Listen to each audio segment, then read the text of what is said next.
Нарантуул 2 худалдааны төвд өнгөрсөн Бямбгаргийн орой 22 цаг 40 минутанд гаалгарч захын 2 дугаар давхрын хэсгийг тэрчгтээ шатаад байгаамаа.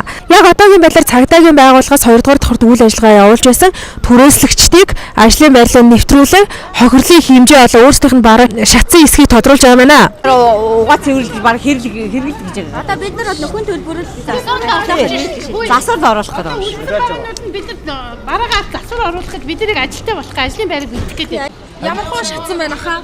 Айгүй нөө. Таалаа хүн шатчих. Таалаа. Таны хэд бараа шатсан байна уу? Шатаагүй нөө. Утаад болчих. Утаа. Тийм үү. 2 давхар ер нь аль хэсэг шатсан байгаа болоо? Наад хэсэгтэй юм бэл. Тийм үү. Таны бараа ямар нэгэн байдлаар гимтээгүй байна уу? Гайгүй нөө.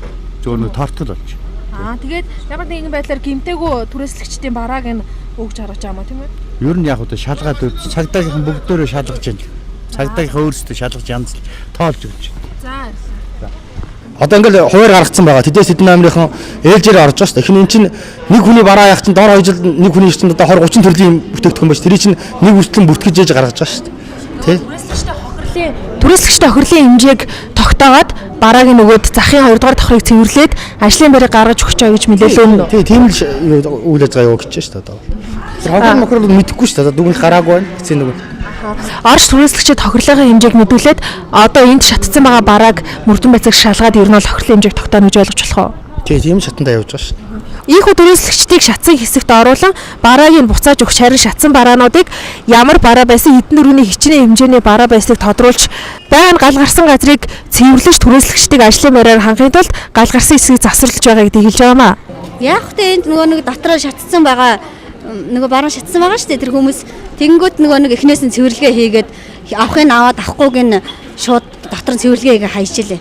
Тэнгүүтээ авсан тэр хүмүүсийн хоогийг хаяулаад тэгэл тэр эхнээс нь ахиал лангууг нь барьж өгөх юм байсан шүү дээ. Манай лангуу гэхэд ороход хамаг юм тэр шатсан лангуутай ойрхон юм болохоор чинь тэгээ хамаг юм дээрээс өмнөд байхгүй. Хамаг юм дээрээс бүгдээрээ молзраад онцгсон доошоогоо.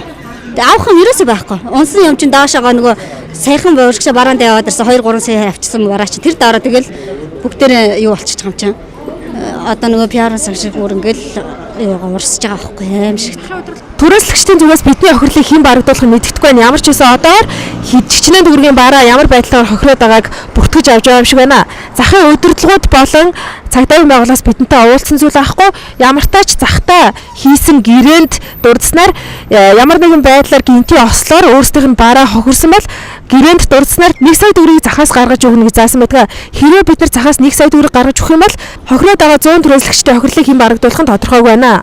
Ханаасаа ингэсэн байгаа шүү дээ. Бид нар чинь нөгөө гэрээтэй шүү дээ. Гэрээн дээр чинь сая төгрөгний юутай хэрвээ хохирол гарах юм бол сая төгрөг л төлөх юутай. Тэрнээс цаашаа мэдхгүй. Уг нь бол тэр олон 5 6 сая төгрөгтэй хүмүүс одоо сая төгрөгөөр 8 хэдгүн байхгүй шүү дээ. Дараа 3 4 сая төгрөгөөр 8 хийж байгаа шүү. Тэгэхээр одоо энэ гэрээ мэрэгийнхаа дагуулт их багтаа мэдгүй. Ямар ч нөхөн төлөх л ёстой шүү. Гэрээн дээр бол сая төгрөгнөөс илүү. Тийм байгаа аахгүй тийм.